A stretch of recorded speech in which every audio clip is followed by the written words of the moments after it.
This morning, we're going to start in Romans chapter 1.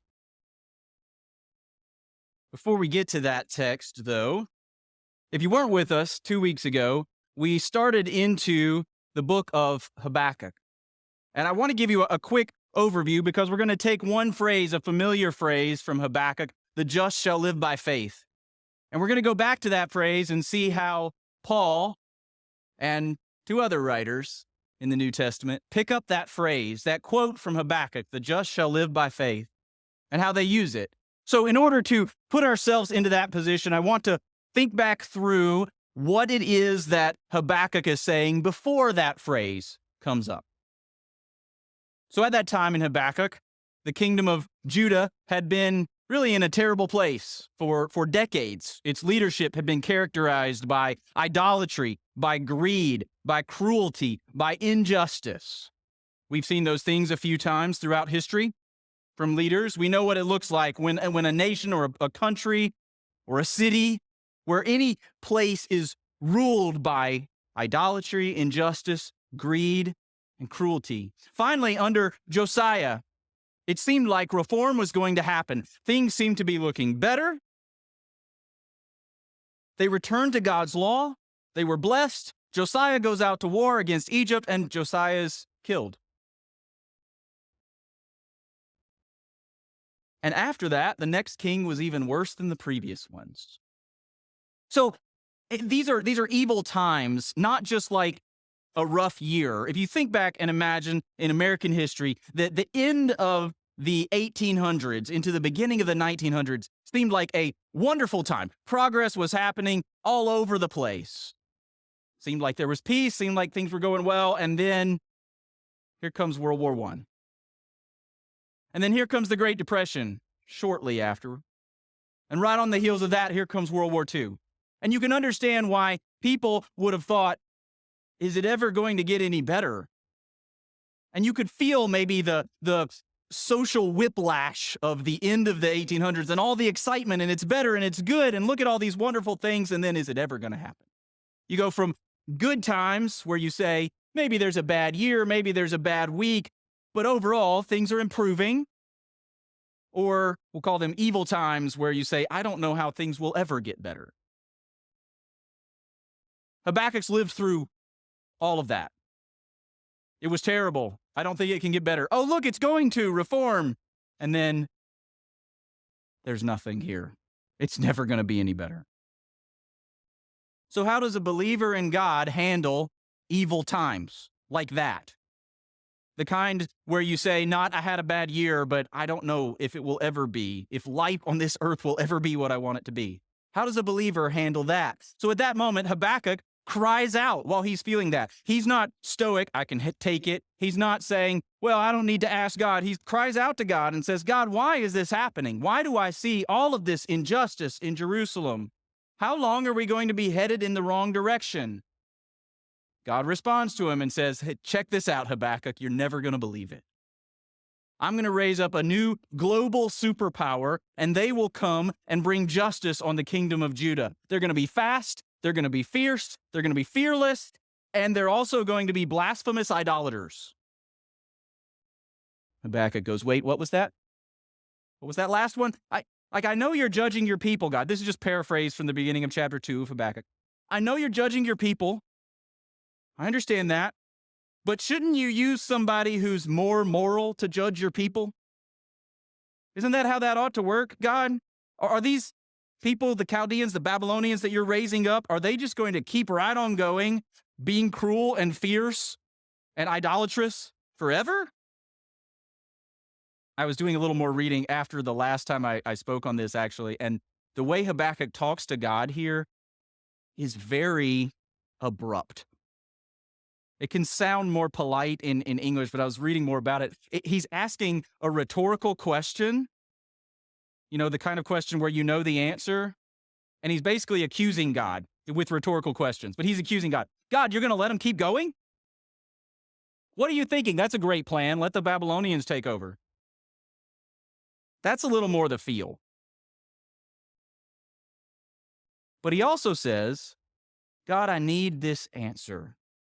and I'm going to wait for it. At the beginning of Habakkuk chapter 2, he says he climbs to the top of the tower.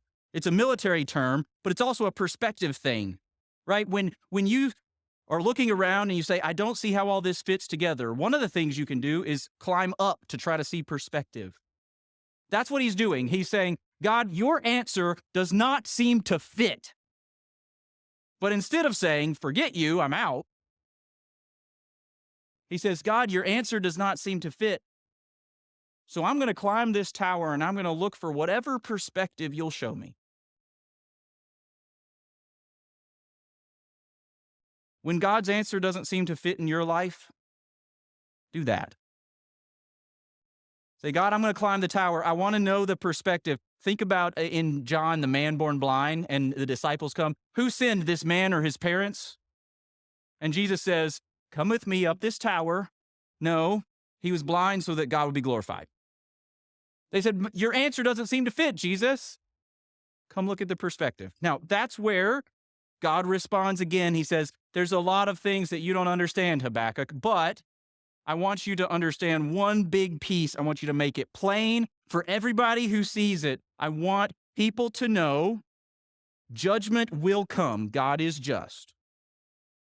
It may seem slow. It may seem like wicked people prosper. It may seem like righteous people are suffering. That may be happening right now. Judgment will come. When it does, the just shall live by faith. That's where that quote comes from. In that buildup, you get to this place, and from the beginning of the book, he's going to judge the things that Habakkuk has listed. Violence, injustice, cruelty, greed, idolatry. That judgment is going to come no matter what. So you might think, and probably Habakkuk did think this, but you might think God's solution is going to be when justice comes, put away violence, greed, injustice, cruelty. Right? If he's going to come judge these things, you'd think the answer would be stop doing them.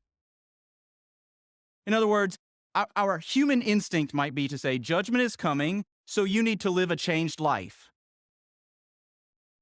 How many of you saw some version of the Christmas Carol yet this year? That's Charles Dickens' message.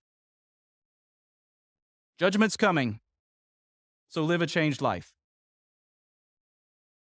Now, he may not explicitly say, depending on your version, is God doing the judging? Is it just people who come after you? But there's a sense, judgment's coming, so live a changed life.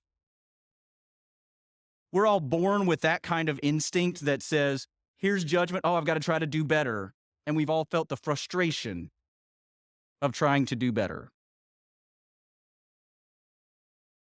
But God's message is not, judgment is coming, so live a changed life.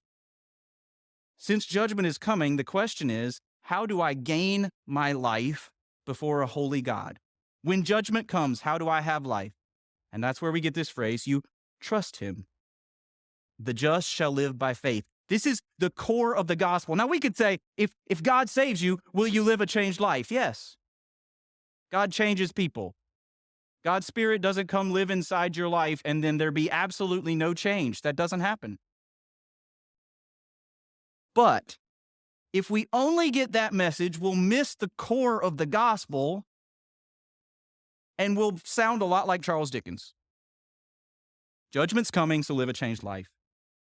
But instead, we need this phrase, the just will live by faith. Habakkuk almost gets all the way to the core of the gospel. What he doesn't spell out for us is, how is just related to faith? We know in judgment, the just, the people who are righteous, will live, and somehow it's connected to faith. But Habakkuk doesn't know all of those details. That's why I started earlier saying, come, long-expected Jesus. There's a longing. When Habakkuk wrote down these words, I have to think he had a longing that said, okay, the just shall live by faith. I want to be one of those. How does that work, God? I want to know. A longing to know. And when Jesus took on flesh and dwelt among us, he showed people how it worked. He told people how it worked. In many ways, Habakkuk really just knew what the tax collector knew. God, be merciful to me, a sinner.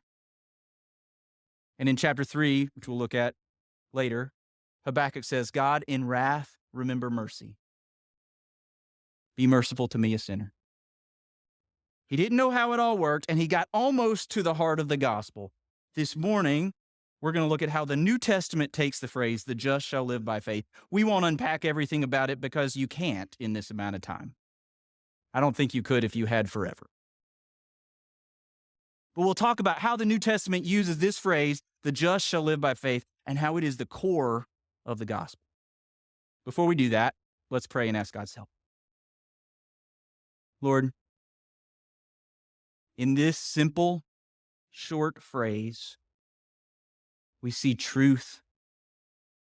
You have said this is true. We see goodness because you graciously are giving us such a wonderful gift. And Lord, we see beauty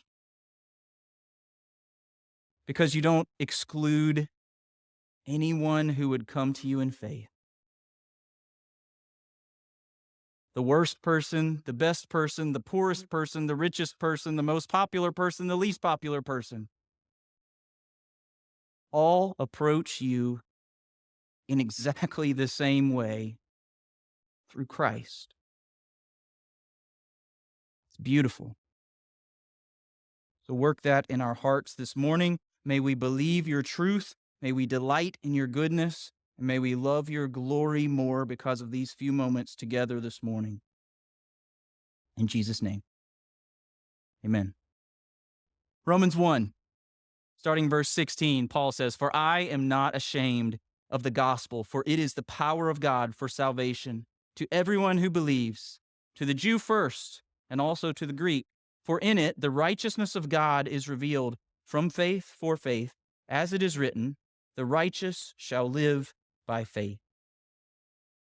Now, as we talk about this, there's two pair of words that can be a little bit slippery. Many of you may have heard this, but some of you may not. So when he says the righteous shall live by faith, the word just, the word righteous, righteousness, justice, all of those words in Greek come from the same root word. We translate righteousness and just sometimes differently. In this case, they quote it in the ESV to say the righteous shall live by faith. It's the same root as the just. So when you talk about just, it's not a different idea from righteous. When you talk about justification, it comes from the same root word. So all of these words that have to do with just, justification, justice, righteousness, all of these words are one family of word, even though in English it can look like two. The same thing's true of the word faith and believe. We use two different words, but it's the same family, the same root words in Greek, and it depends on which part of speech we're using for English. But when you see faith and when you see believe, so here, when he says, for salvation to everyone who believes, and then he concludes that with, as it is written, the righteous shall live by faith, you should, in your mind, connect faith and believe. They're the same thing. So if we were going to make an awful English version of it, we'd say, it is the power of God for salvation to everyone who faiths. You're like, well, that doesn't really work. You could say to everyone who believes, and then you'd have to say the righteous shall live by belief. That kind of works. That's the idea. When you look at these pairs of words, sometimes we separate them in our minds because we have different words in English, but in Greek we shouldn't. So as Paul starts off here, he tells you, here's the good news. I'm not ashamed of the gospel, for it is the power of God. If you don't understand the gospel, it's like taking the power cord out. It's like unplugging the vacuum cleaner from the wall. It doesn't work anymore. If you add to the gospel, see, it says the gospel is the power of God. That's kind of like saying gasoline is the power of your car. If you don't have gasoline, obviously it's not going anywhere, unless you have an electric car, and that's a whole different discussion. But if you don't have gasoline, it's not going anywhere. Guess what happens if instead you add mostly gasoline and you add enough cheese dip into your gas tank? Doesn't work, right? Because the power of your car is no longer really the power of your car. The same thing's true of the gospel. If you take the gospel out, you don't have the power of God. But if you add to it, you lose the power of God as well. There's nothing more crucial, more central to the Christian faith than the gospel. We can disagree. You all know many people who are believers who I'd say they are going to be in heaven with us one day, and we disagree on a whole lot of things. That's okay.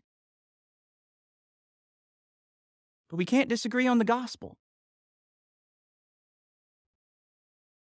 One person who says the only way to heaven is by faith in Jesus Christ and nothing you can do adds to that merit. Another person who says, sure, Jesus plus this.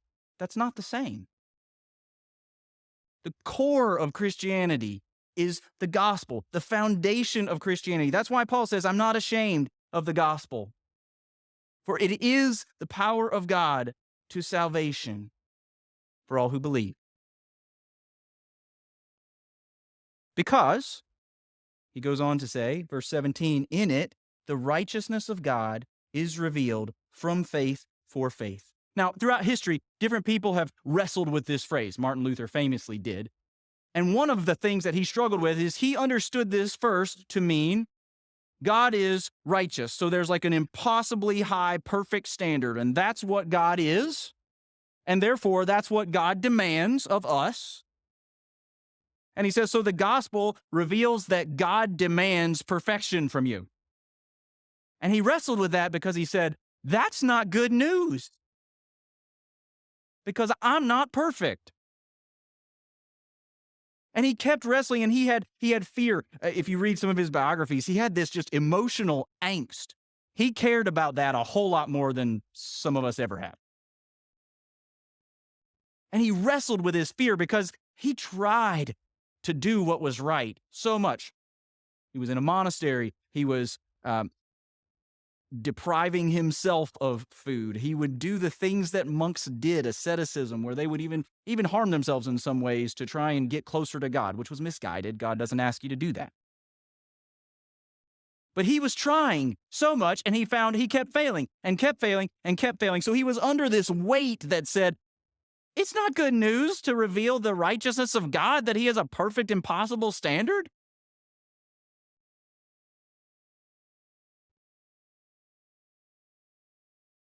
But is that what's really revealed in the gospel? And one of the things that he discovered, and many others, it's not that there's an impossibly high standard that you have to meet. That's not what's revealed in the gospel. That's revealed in the law. You can go through the Old Testament. You can find all kinds of standards that God says, a holy God requires this. And you say, well, I don't measure up to that. That's been revealed. But what's revealed in the gospel is, yes, that God demands righteousness. Yes, that we don't have it. But what's revealed in the gospel is that the only hope is that God gives the righteousness that he demands. If God doesn't give it, we'll never earn it. We'll see that more in Galatians. And we have to be careful with this word righteousness, because even the way I've been using it so far can sound like, here's like the perfect standard, and if you measure up, you're righteous. Part of that problem is sometimes we think, okay, so there's this perfect standard. God is righteous means God measures up to some standard above him. That doesn't work because there is no standard above him. So you have to back up and say, well, what does it mean to be righteous exactly? Yes, there is a standard, but God is the standard. That's who he is. It's his nature. So as we back up, instead of thinking, what I want to encourage you today, instead of thinking as, I have to get an A+ on this righteousness test, think instead of being rightly related to God. Now, one way to do that would be to perfectly keep all of God's law. Sure. I'm going to assume none of us think we've done that, so we'll move past that one and say, then what? How else? That's Paul's point here. Revealed in the gospel is the way that God gives righteousness, a right relationship with him, apart from the law. See what he's going to say more in Galatians in just a minute. That's what's revealed. You can be rightly related to God, even though God knows what you thought last week. And he doesn't grade on a curve, right? He doesn't go, well, you were better than all of these people over here. so I guess I'll give you a C. No, the gospel reveals that even though God demands righteousness, God has given it apart from the law, and he says you can have a right relationship with him. You can be just. You can be justified. Again, justified, righteous, all of those words fit together. And we know this is the direction that Paul's going. I wish we could, unpack the book of Romans, but we'd be here till Wednesday. So instead, we know this is the way he's going because he continues in verse 18. He says, the wrath of God is revealed against unrighteousness. Okay, we get down to verse 20. Certain things can be known about God from creation. Everyone's without excuse. Why? Verse 21, familiar verse. For although they knew God, they did not honor him as God or give thanks to him. They weren't rightly related to him. They didn't give worship to God. They didn't give thanks to God. As a result of that, I'll summarize what he continues to say is their problem. Because they weren't rightly related to God, they didn't honor God, they didn't know God, they didn't give thanks to God. Because of that, we have futile thinking, foolish, darkened hearts, lustful, impure hearts, dishonorable passions, evil, covetousness, malice, envy, murder, strife, deceit, gossip, slander, hatred, insolence, pride, disobedience, foolish, faithless, heartless, and ruthless. That's the rest of Romans 1. But the root of it, he's not giving you a list to say, did you measure up to this standard? No, the root of it is you're not rightly related to God. They didn't honor God or give him thanks. And because of that, there is a fruit that comes. So what God does, he doesn't tell you, all right, you're not rightly related to me. Here's all the things that come from that you break. Now fix all of those and you can be rightly related to me. If he did, we'd be dead. No chance. It's like Thomas Jefferson, when he was talking about his program for self-improvement, he would say, I'd focus on this one virtue so hard and I'd make some progress. And then I think, all right, next month I'm going to work on this virtue, and I find that I lost all of that progress. That's exactly what it would be like. I'm going to try really hard to not struggle with envy. And maybe you succeed. In the meantime, pride grows up over here. Or maybe it's not envy, but it's greed. Or it's not greed, but you're heartless towards others. You see, all of these things, we're never going to solve our problem by trying to deal with all of this list. And God knew that, and he knew we could not keep it. What we need is to be rightly related to God. And that's what the gospel is. That's the core. When he uses this phrase, the just shall live by faith. Paul is pointing and saying, here's what righteousness looks like. He emphasizes the phrase, the just, in this part of Romans. Here's what the just looks like. Those who are rightly related to God. So if you'll turn over to Romans 3, with that as a backdrop, I want to just read and paraphrase, slightly explain a little of this, loosely from verse 21 and following. But now, the righteousness, the right relationship with God that comes from God has been shown apart from the law, although the law and prophets bear witness to it. In other words, the law is not the way to have the right relationship with God. The righteousness of God, that right relationship with him, through faith in Jesus Christ for all who believe. You see the connection between a right relationship and faith. It's available for all who will believe. For there is no distinction. All have sinned and fall short of the glory of God, and are justified, are declared righteous, are brought into a right relationship with God by his grace as a gift through the redemption that is in Christ Jesus. Because Jesus absorbed all of God's wrath against unrighteousness and all of the fruit of not being in a right relationship with God. Jesus took all of that on himself, and he bore that punishment. Because of that, God can freely give to anyone who believes the invitation, be in a right relationship with me. Have righteousness. So in Romans, the just is the emphasis. Let's go to Galatians chapter 3.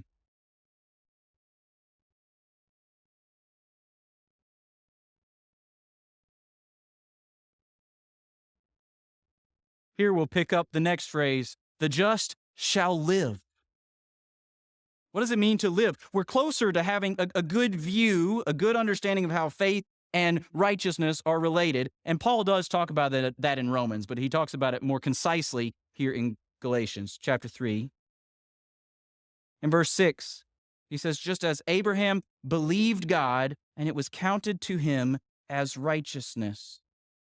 Know then that it is those of faith who are the sons of Abraham. For salvation, the important connection to Abraham is not ethnicity. It's not the Mosaic law. It's not I kept the law and did all these things. It is faith. God is going to justify or make those who have faith, he's going to count that as righteousness, as a right relationship to him. Just like he did with Abraham. Get to verse 9, you have the conclusion. So then those who are of faith are blessed along with Abraham, the man of faith. Well, why? Why is that the way God works with this? Verse 10, for all who rely on works of the law are under a curse. For it is written, cursed be everyone who does not abide by all things written in the book of the law and do them. See, faith is all about what you rely on. It's just another way of talking about it. What do you count on? What do you rely on? And he says, if you rely on works of the law, even if you're adding it to the gospel, but if you rely on works that you do, it's like pouring cheese dip into your gasoline. You're adding something to what is supposed to be the power of God, and it will take it away. It won't be the power of God. That's his point. If you rely on works of the law, you are cursed. Now, verse 11, now it is evident that no one is justified, is brought into a right relationship before God by the law. For, here's our phrase, the righteous shall live by faith. But the law is not of faith, rather the one who does them shall live by them. Now, we could spend a long time unpacking that, and we will in the future. But what we want to see is the law was never supposed to give life. He says that specifically down in verse 21. Is the law contrary to the promises of God? Certainly not. If a law had been given that could give life, then righteousness, then a right relationship, would indeed be by the law. The law was never given for that purpose. The law could never do it. Faith did it. Abraham didn't have righteousness because he kept the law.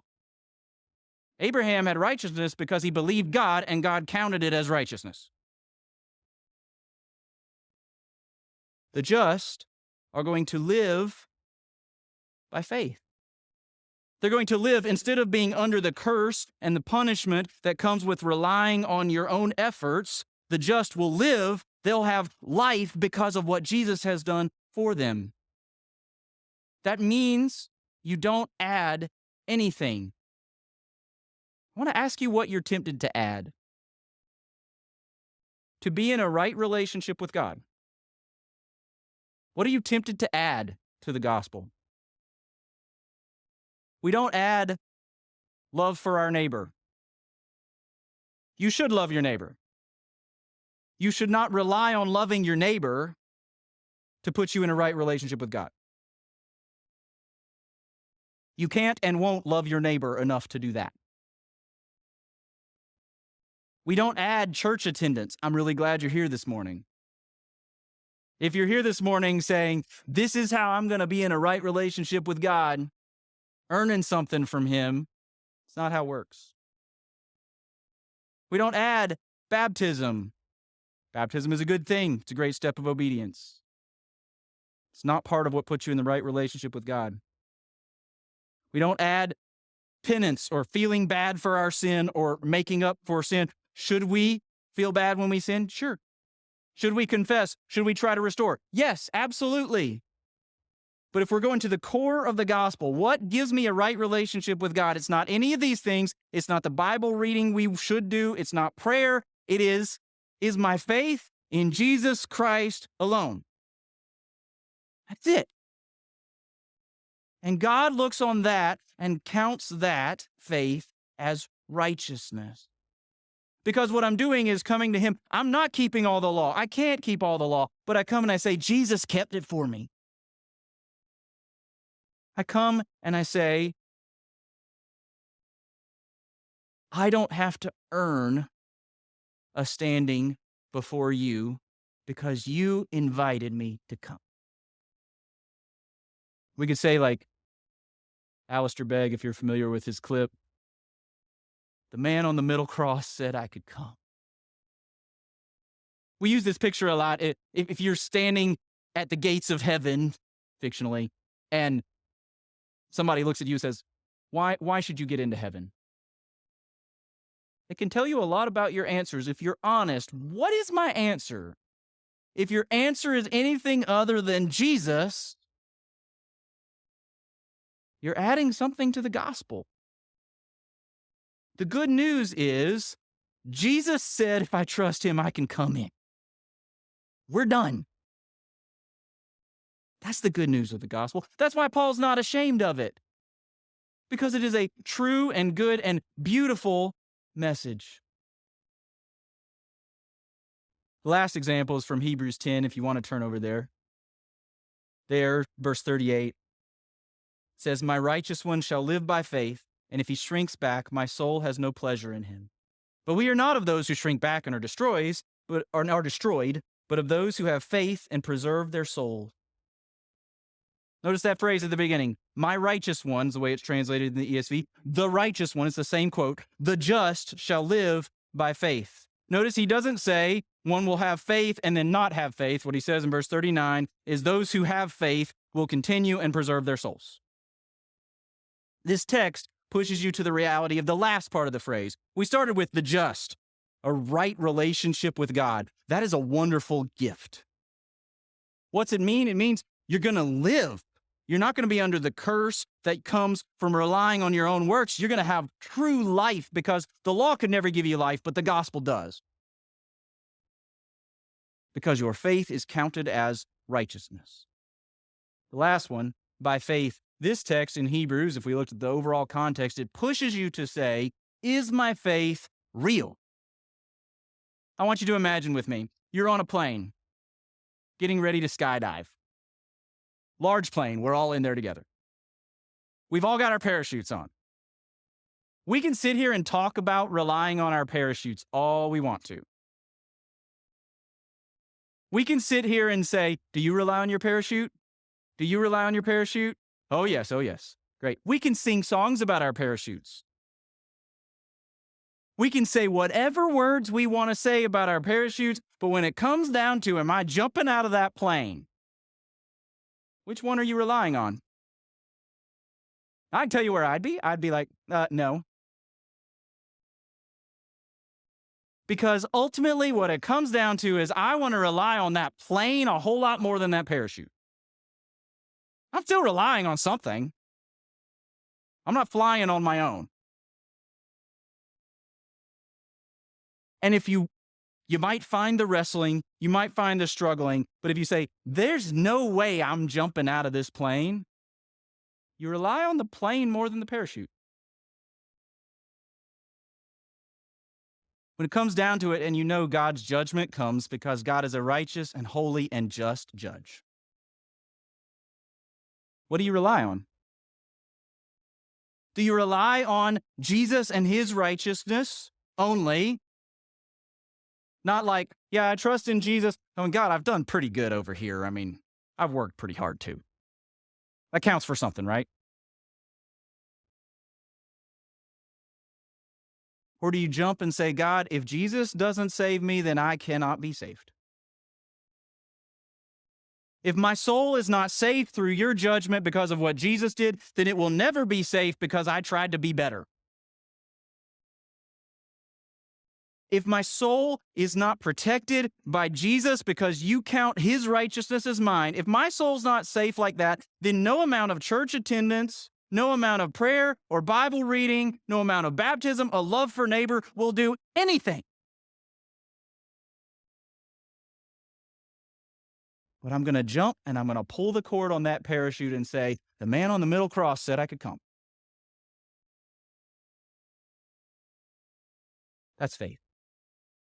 That's what this text point pushes you to. The just shall live by faith, by total reliance on Jesus. I want to say one quick word because I think some of you might think, I want to trust in Jesus, but it feels like there's a battle. Fair. I understand. Does that mean you definitely don't trust in Jesus if it's a battle? No. But that's the kind of faith you're called to. If you're a believer in Jesus, that's the kind of faith He is working in you. And I have seen, and you have seen, many older believers facing the end of their lives who have struggled off and on through their life who say, no, my faith is in Him and Him alone. That's what we want to strive toward. That's the kind of faith that will be counted as righteousness, so that the just shall live by faith. Now, quickly, two things. Why does this matter? Why do we spend the whole time talking about justification by faith using slightly different terms sometimes? Why do we take this phrase from an obscure book in the middle of a prophet, in the middle of the Old Testament, the just shall live by faith? Why do we talk about it? There's a million things we could put there because the gospel is the core of Christianity, but I want you to think of two. One, the truth that the just shall live by faith saves you from slavery to your performance. That means you can have rest. It's not that we measure up in order to have a relationship with God. It's not even that God gives you a perfect record and now you try really hard not to mess it up, because you'll mess that up too. Instead, it is that God has given you a right relationship to Him through faith in Jesus Christ. It's kind of like the difference between being dating and engaged and married. We look forward to being with Jesus when the husband of the church, right, when He returns and we celebrate the marriage supper of the Lamb and we're married. Great. Maybe your experience when you first, if you're married, maybe when you first started dating, you remember that I've got to put on like my best face. Maybe even the guy spends a long time getting ready to go on a date, maybe. And you think, I don't think she'll really like that I love football that much, so I'm going to pull that back a little bit. I'm not saying to do that. I'm just saying we're all tempted. You would not want to live that way your whole life, would you? Probably not a good plan then. Definitely not a good plan forever. But sometimes we do that like we're dating God somehow, and I've got to make sure somehow I keep this good face in front of Him. Like, well, God, I know I messed that up, but they did this really bad thing, and God, I tried to be really good over here, so you can bless me, right? It's exhausting. You don't live like that with your spouse now.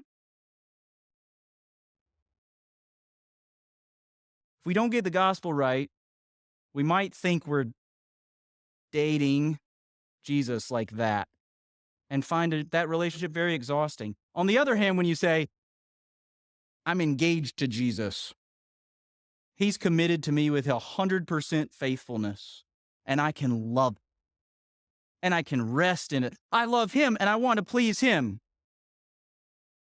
I don't just go doing whatever makes Him mad, but I'm safe.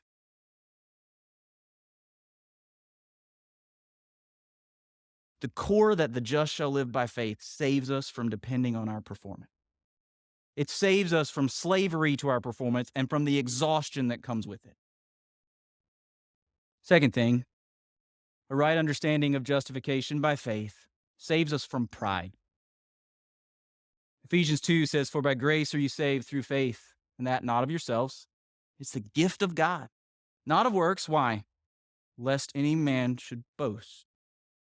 Or Romans 3, after we read earlier, continues, what becomes of our boasting? It is excluded by what kind of law? By a law of works? No, by a law of faith, for we hold that one is justified by faith apart from works of the law. This truth, that the just shall live by faith, is what is supposed to strike at the root of pride in our lives. So we come and say, I have nothing to boast in. I'm not wiser. I'm not smarter. I don't work harder. None of that earns me anything. But instead, like we sang last week, all my boast is in Jesus. All my hope is his love, and I will glory forever in what the cross has done. None of it's me, which means you can boast all you want in Jesus and never have pride. So this little phrase, the just shall live by faith,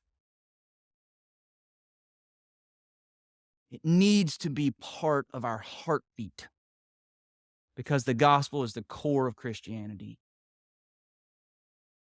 It will give you rest, and it will save you from pride. Let's take a moment and let's respond to God in prayer.